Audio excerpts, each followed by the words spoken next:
Hello, me fixing everything, and today I'm going to show you how to test this alternator that is being fitted to a Suzuki Swift and Wagon. Something that is good to know before we start: you don't need to remove the alternator from the vehicle, you just need to disconnect the battery and the positive cable and the connector here on the side, I'll show you in a second.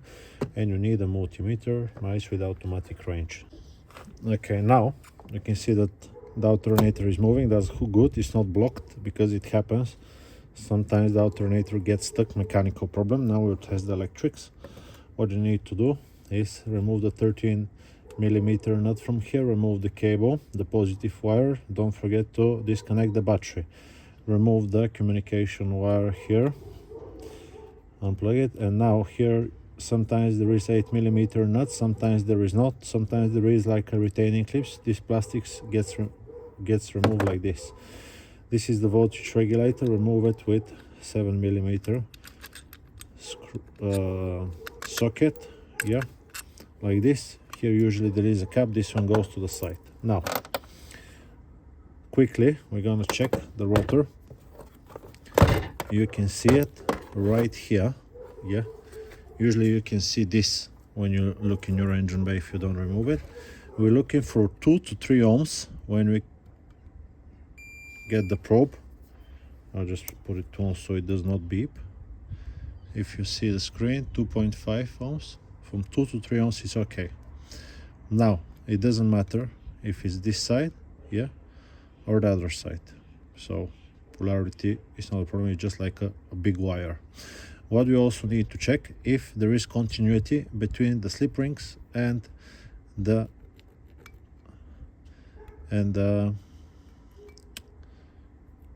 casing of the alternator. This is 16 mega ohms, so that's okay. And now we'll check the other side. 14, 17 mega ohms, that's perfectly fine. Mega ohms is a very large number, so it's like nothing. Now, next thing we're going to check is the rectifier bridge. What you want to do: take the negative probe, black one, put it onto here.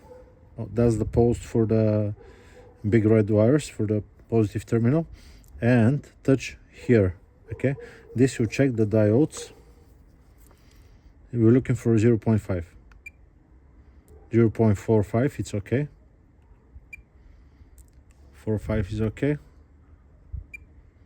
4.5 is okay. So that's the first 3. You can take the opposite and see that they don't go back. Nothing, nothing, nothing. If it beeps, it's a problem, and it's showing like a 0, 0. Now what you're gonna do is take the positive, yeah, put it here and touch it onto this side. Can you see these 3? 1, 2, and the third one. So this means the rectifier bridge is perfectly fine. You can take it again, black one,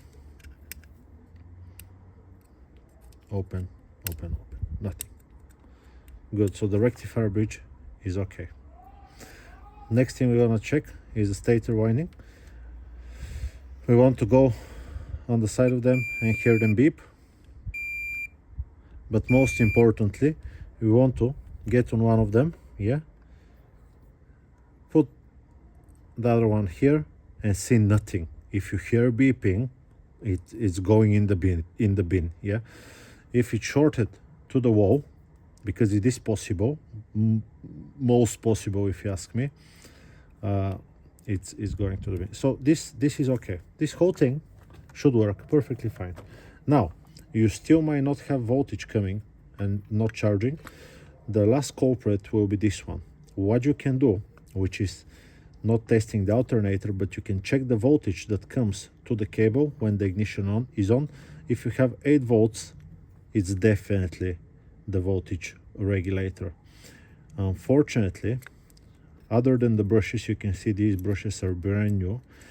Other than the brushes, you cannot check this voltage regulator with just a multimeter. You need a bench power supply, you need a special communicating device, because some of them are different protocols. Some will expect a signal from the computer, some of them will expect a voltage between 12 and 14.8 volts and whatnot, but there is a chip inside.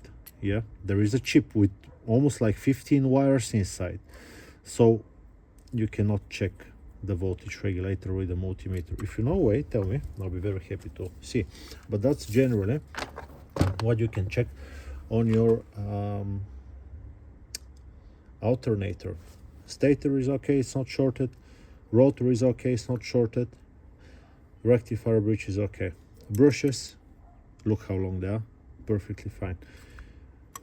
Other thing, it's the signal to the voltage regulator. I hope this video, and it turns. This one is not the best. Yeah, you can hear the bearing, but it does work.